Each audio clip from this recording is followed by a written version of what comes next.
Have you ever met someone so entitled, so cruel, that you wished karma would just take her down a notch?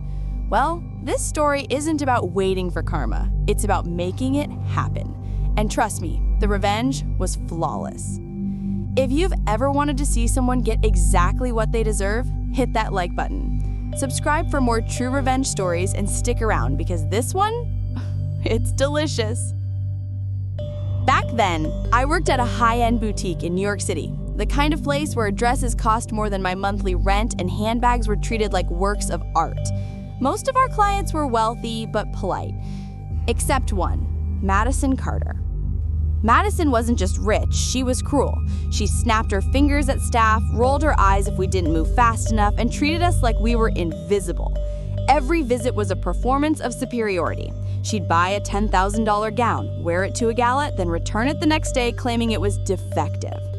But the worst part? She loved to humiliate people, especially her driver, Daniel. Daniel was everything she wasn't. Polite, soft-spoken, respectful. You could tell he came from a place where dignity still mattered. But to Madison, he was nothing more than her personal servant. One afternoon, she stormed into the boutique, arms full of shopping bags, barking orders. Daniel trailed behind, struggling with the weight. She turned to him and snapped, "You're too slow, Daniel. Do you want me to hire someone half your age?" Then, as if that wasn't enough, she tossed her empty coffee cup at him, in front of everyone. I saw his jaw tighten, his eyes flash with rage, but he stayed silent. And that silence sparked an idea in me. Weeks later, Madison strutted in announcing she had bought a limited edition diamond necklace. Price tag, $50,000. It was stunning, no doubt, every stone catching the light like fire. She bragged that no one else in New York had it. She insisted we lock it in our boutique safe until the night of her big gala. That's when Daniel and I quietly began to talk. One evening, after Madison stormed out, Daniel lingered.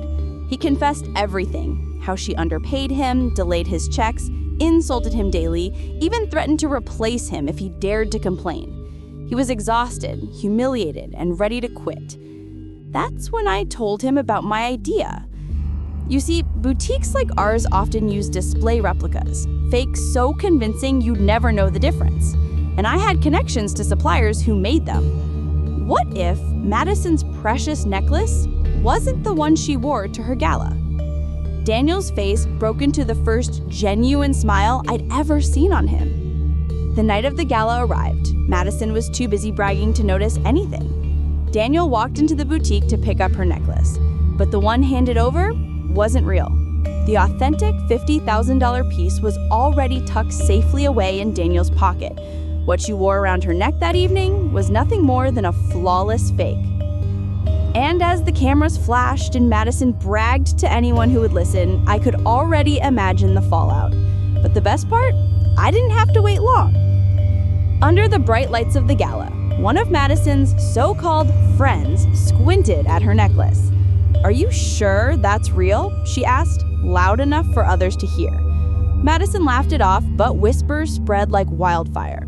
Within days, jewelers confirmed the truth. Her necklace was a fake, cheap, worth less than her designer shoes.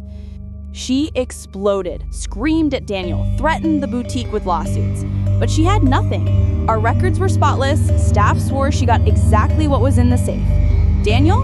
He quit the next day with what he called a family inheritance. Let's just say his new life in Miami looked a lot like freedom. Madison, the woman who humiliated everyone beneath her, became the laughingstock of her entire social circle. For months, whispers followed her. The fake diamonds, the woman who bragged too loudly and fell too hard.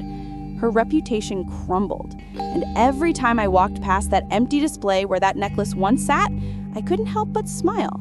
Because not all revenge is loud. Sometimes the sweetest justice is silent. To this day, I think about Madison's face when the truth hit her. And I remember Daniel's quiet smile as he drove away for the last time.